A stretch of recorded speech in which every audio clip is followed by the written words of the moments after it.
the PS5 apparently is coming in late 2018, based on an analyst who successfully predicted when the PS4 was coming out and when the PS4 Pro was coming out, years and times and everything. So now people are starting to believe that the PS5 is coming in late 2018, which to me does not make a lot of sense, but I will move over to Shane and ask him about this first. I want to hear what the other guys have to say about this first, because I will go off on a rant on this one. So let's hear what everybody else has to say. Let me go over to Philip. Okay. Yeah, 2018. I don't know. That's just way too early in my book. I can't see Sony doing something like that. The PS4 Pro just came out. And I still feel like there's time, you know, like they still have a huge library to expand on here. You know what I mean? There's still more time for games to come. Like we're still waiting on Last of Us 2. Like there's so many things that they can do with this console, and like PSVR or whatever is still growing on that platform as well. So I don't know. Like I just think that 2018 for the PS5 would just be ridiculous. And like, what would they really have to bring with it at that point? And what would they really be competing against? You know, they'd be almost cannibalizing their own sales of PS4. And like, what would the, you know, everyone who just bought a PS4 Pro and PS4 like be saying, you know, like, or PS4 Slim, like what would, you know, how would they be, or how would they feel like knowing that, you know, Sony just released the PS5 and now they have to go and buy that thing in order to keep up with the most current Sony released titles or first party titles? Like it would be a huge backlash, I think. And I think that that guy is out of his mind, frankly. So I don't know. What do you think, Evan? Yeah, what do you think, Evan? I mean, the console cycles have definitely expanded. Like the technology isn't exactly going up in leaps and bounds anymore. So like, why would they, like, what do they gain from going to the PS5? Like, it's not like the comparison between, like, I guess almost less than 2 decades between like the NES and the Wii itself. So like, you're not getting that jump anymore. There's no reason to really go that far. Mm-hmm. Not 2 decades, but 3.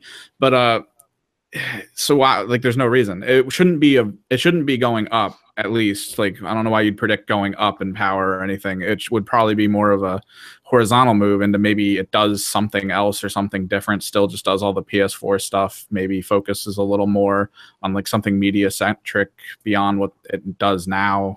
But never up at this point, especially not at this point. You got to wait to see what happens next. Okay. All right, Shane, what were you could do your thing. Okay, so first off, the PlayStation 5 coming out in 2018 only happens if the actual Xbox Scorpio system that comes out happens to be a success. It's the only way that this happens. I don't believe the Xbox Scorpio is going to be a success in the way that Microsoft hopes it's going to be. I believe it's going to be a success for their hardcore gaming audience that they want to achieve a great following with. I think that's why the Scorpio is coming out from Microsoft. I believe that's why they want to do this. I think that attaching their games to 4K resolutions is simply a future-proofing concept. The PlayStation 4 Pro, as it stands, currently as it is a pretty decent system, but it is checkerboard resolution. So it's checkerboarding the games. It's to upscale them to 4K. It's not true actual 4K. However, if Sony was smart this entire time, these games have been actually developed so they can utilize 4K when it does come out. So if the PlayStation 5 actually did become a thing, it would be a console that comes out silently that just replaces the PlayStation 4 and is capable of running everything that the PlayStation 4 runs just now at 4K. I know that a while ago, people were talking about incremental updates to systems. Ladies and gentlemen, welcome to the future. You're now living in it. PlayStation 4 Pro is just an incremental update to the PlayStation 4. The Scorpio is just an incremental update to the Xbox One S, which is already an incremental update to the Xbox One. We're seeing slow movements up towards better and better hardware. Because of how Nintendo is treating the Switch, I honestly think that they're going to be releasing newer and better versions of the Switch to compete with the mobile market, because honestly, Nintendo doesn't win against cell phones. When I went to a high school recently, there was one Switch, a teacher owned it. He was letting people play it there. I didn't see anyone with a 3DS. I didn't see anyone with a 2DS. I didn't see anyone with anything except for cell phones. And boy, did they have cell phones. Everybody had a cell phone. Everyone there was playing games on that, and that is what the big deal is. Why do you think Mario Run came out? Yeah, right. Nintendo's greatest competition, and it's like I'm a traditional gamer that likes, you know, buttons and D-pads and joysticks. Those are the things that make those really good arcade experiences in modern games very fun to play. But a lot of kids are just being okay with playing Minecraft on a touchscreen, and that stuff is becoming far more important for the gaming market. That kind of digital direct stuff where you buy a cell phone, you get those kind of games. The Switch is going to do those incremental updates. I think that's what they're going to do. If Nintendo doesn't do that, they're done. Simple as that. If we don't hear like the 2DS is a mistake to be releasing at this point because they're actually making their own, breeding their own kind of competition, which is just not the way to go about that. So we need the Switch to be their message. This is our iPad. This is our iPhone. Kids, if you want to play the best video games, don't even look at the iPhone. You got to be playing with Nintendo. That's what they should be doing. And every time they release or focus on the 3DS line and try to keep that thing alive, I mean, the best thing that happens is, oh, look, the 3DS is doing so much better now. It's actually increasing sales year over year. Good. Now what happens to the Switch?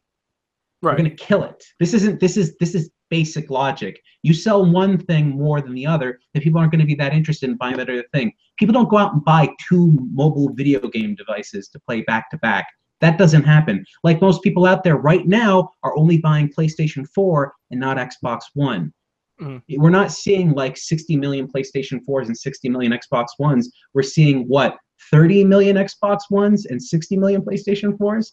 Yep. It's a huge gap. And I think with the PlayStation 5, if that concept even happens, it's because they're pushing 4K and they're trying to just evolve this concept incrementally. And if Nintendo sees any success, it's because of this focus on the mobile market that honestly I don't think anyone else is ever going to get to from Microsoft or Sony, because they don't want to compete in the cell phone race. Sony did at one point with their Ericsson phones. I don't even think they're going to go back with that. Microsoft tried with the Microsoft phones, and they kind of failed on both those fronts. And Nintendo has always been very good at mobile. They've been good at mobile ever since they did the Game Boy. And I think that with this PlayStation 4 or with the PlayStation 5 concept, you're probably going to see something like that late 2019 maybe, but to release it at 2018 when they're trying to build momentum and they're trying to keep the PlayStation 4 relevant just doesn't make sense. Updating the games and making the games future-proof for 4K, that's smart right now. And I think that's what the PlayStation 4 Pro is set to do. And I think as time goes, you may see the PlayStation 4 Pro and the Scorpio increase in sales as we get through it, but you're just not going to see a huge drastic jump in 2018. I'd be shocked if we saw PlayStation 5 in 2018 just because they needed to release it. So I guess I kind of set you guys up for this question because I can pretty much prove that they're not going to release a PS5 in 2018. Let me show you guys this. And I really, whoever wrote this article probably should have at least looked through their last fiscal year, because they give us predictions as well. As most of you guys know, they predict how many PS4s are going to move next year. And they even gave us an idea of operating loss to income and everything. And I'm going to show you guys a picture here on the screen. And here we go. And you guys are seeing that? Yeah. Yep. Okay. So here we go. This is the operating income to loss. And what happens is when you release a console, as you see those red bars, usually that's from R&D or just from generally producing the unit. You see, obviously, for fiscal year 2000, 2001 was PS2. Going up from there, you can see how devastating the PS3 was to that company. And then from there, you can see where it is for the following for the PS4. And what's interesting is as they go up here, the fiscal year 17 and 18 is actually predicted to do better than ever. It is supposed to be their best year, even more than the PS2 in terms of money. And this past one, 16 and 17, was actually the same as when they had their best year in terms of actually making money from profit, which was actually 98, 99, like the heyday or their harvest year for the PS1, which is like what they like to call it. I guess, like I said, they walk around and harvest, I guess, money. So, and that's kind of why this person probably should have done a little more research. But no, the PS5 is not showing up probably, I want to say 2021, 2022. I think they're going to try to pull this as much as they can out of the PS4 and the PS4 Pro, because like Shane said, not a lot of difference between, honestly, I know people are going to get on me about this, not a massive difference between check reporting and true 4K, and I mean that by to the mainstream. A lot of people like to say the hardcore gamers keep a company afloat. That's not true at all. The mainstream keeps a company afloat. When we were working in stores, when we would sell stuff, we were always instructed to make friends with the mom rather than the hardcore gamers, because the mom will come in and spend a lot of money on used games or essentially affordable games, whereas the hardcore gamer will come in and buy a system that makes the store no money and buy a new game that makes the store no money, because they come in occasionally when a new game comes out, they buy it, they leave, whereas the mom constantly is buying stuff for this kid that she might not even understand, but she'll still buy it. So I hate to say it, bad games sell that way all the time. Sonic Boom sold to so many moms who did not know what the game was because it was Sonic, whereas a hardcore gamer is going to leave that on the shelf. So you can't just market to the hardcore gamer. I think that's why Microsoft has already said they're expecting the original Xbox One to still sell better than the Scorpio because it's cheaper and it's more mainstream. So don't expect a PS5 for a while is what I'm trying to say, because it makes no financial sense for Sony to do that and essentially kill something that is making them like fistfuls of cash right now.